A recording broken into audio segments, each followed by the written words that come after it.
Қалай мақсатқа тез жетеміз деген бонус видео сабаққа қош келдіңіз. Менің есімім Назерке, санау орталығының айналайын ми жобасының жетекшісімін, ми танушы маманмын.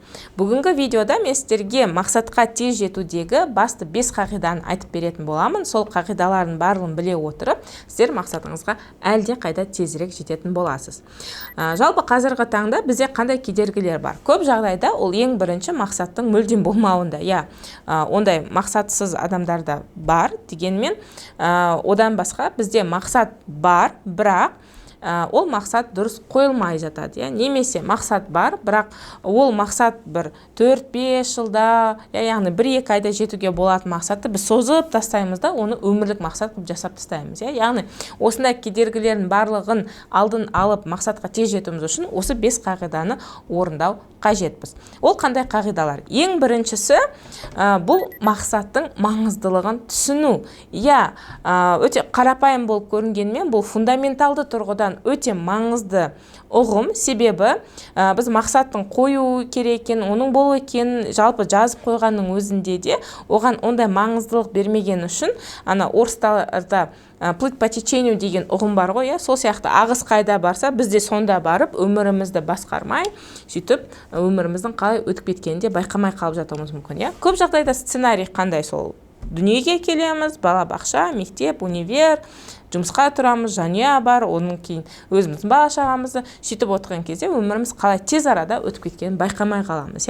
Ондай емес, өзіміздің қалаған армандағы шынайы керемет өмірін сүру үшін бізге мынау 5 қағиданы біліп, мақсаттың маңыздылығын түсініп, мақсатты қою ол ең бірінші қағида болып табылады. Екіншісі, жақсы, мақсат керек екен, оны түсіндік, керемет, бірақ енді ол мақсаттың өзін дұрыс қоюымыз керек.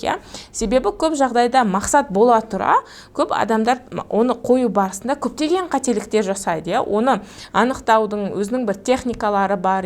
Оны көп жағдайда мен мақсатқа қатысты ойында нақты барлығына тоқталып айтамын, дегенмен дұрыс мақсат қоюдың өзінің бір заңдылықтары бар. Мысал келтірейін сіздерге. Көп адамдарда мысал ретінде айына кемі 1 миллион теңге табу керек деген мақсат бар. Керемет мақсат, ол мақсатқа кейбір адамдар жетіп те жатады, дегенмен ол мақсат адамға не үшін керек екен, оған не беретініне сұраққа жауап алмағандықтан көп жағдайда ол мақсат орындалмай жатады. Яғни мақсат дұрыс қойылмаған. Сондықтан мақсатты дұрыс қою керек. Үшінші, бұл бізге жалпы мақсат менікі ме, менікі емес пе, соны анықтау керек. Себебі егер мақсат біздікі болмаса, біз ол мақсатты орындау үшін ешқандай да бір құлшынысымыз, энергиямыз, уақытымыз, мотивация болмағандықтан біз ол мақсатқа жетпейміз. Мақсат менікі емес екенін анықтау үшін көп жағдайда адамдарда қандай мақсаттар болып жатады? Үй алу, пәтер алу, машина, яғни көліктің болуы, ата-анаға көмектесу, оларды шетелге жіберу, немесе өзіміздің шетелге баруымыз. Яғни қарап отырса, мүмкін сіздің де мақсаттарыңыз арасында айтылған шығар. Дегенмен, ол біздікі ме, біздікі емес пе? Мүмкін қоршаған ортада бәрі айтып, мен оны өзіме алып алдым ба? Әлде мен мүлдем басқа нәрсені қалаймын ба, соны анықтаған өте маңызды. Яғни бұл үшінші критерий. Ары қарай кеттік. Келесі нәрсе, бұл мақсатты дұрыс қойдық. Ол менікі екен, барлығы күшті. Келесі қадам не істейміз? Көп жағдайда ол мақсатқа жету үшін біз оны миға түсінікті етіп жоспарлап тастауымыз керек. Егер мақсатты дұрыс қойып, оған қарап отыратын болсақ, ми ол мақсат қиын көреді, оған сәйкесінше әрекетке көшпейді. Сондықтан да біз мақсатымызға жетпейміз. Не істеуіміз керек? Міне, мақсатымыз айқын, ол мақсатқа жету үшін мына қадам жасаймын, мына қадам жасаймын, мына қадам жасаймын деп әр қадамымызды жоспарлап тастаған кезде ми осылай істеу екен, керек екен деп түсініп, бірден әрекетке көшіп мақсатымызға тез-ақ жетеді.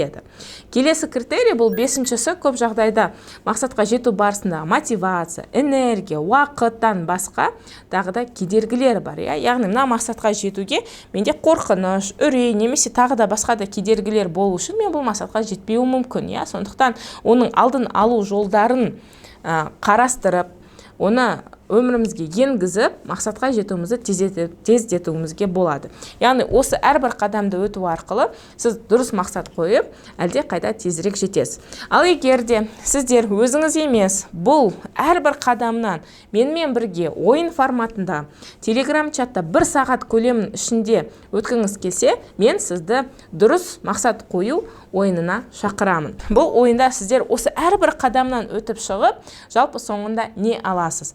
Ең біріншіден сіз дұрыс мақсатты қойып, оның сіздікі не сіздікі емес екенін түсініп, егер сіздікі болмай шықса, басқа мақсат қойып, соны анықтап аласыз. Оны жоспарлап шығасыз, оның әрқайсының өзінің техникалары беріледі, оған терең үңіліп әртүрлі лайфхактар сіздерге беріледі, яғни осы циклдың барлығын 1 сағатта отырып, жеңіл, яғни чат-ботта хатпен тапсырманы орындап отырып, 1 сағат көлемінде жасап шығарсаңыз болады. Бағасына келетін болсақ, бұл ойынның бағасы небәрі 770 теңге. Бұл қазіргі баға. Дегенмен, қаншама қатысушы қатысып, өзінің мақсаттарын айқындап, керемет мақсаттарына жетіп жатқандықтан, өте құнды ойын болғандықтан, бағасы алдағы уақытта тек қана өсетін болады. Сондықтан, тиімді бағамен бұл шешімді ұзаққа созбай, қазір ойынға кіріп, 1 сағаттың көлемінде мақсатыңызды дұрыс қойып шығуға сіздерді шақырамын. Ойынға қатысты толыққанды мәлімет осы видеоның астында сіздерге бөлек хат ретінде тағы да барлық ақпарат жіберілетін болады. Сіздерді ойында күтемін.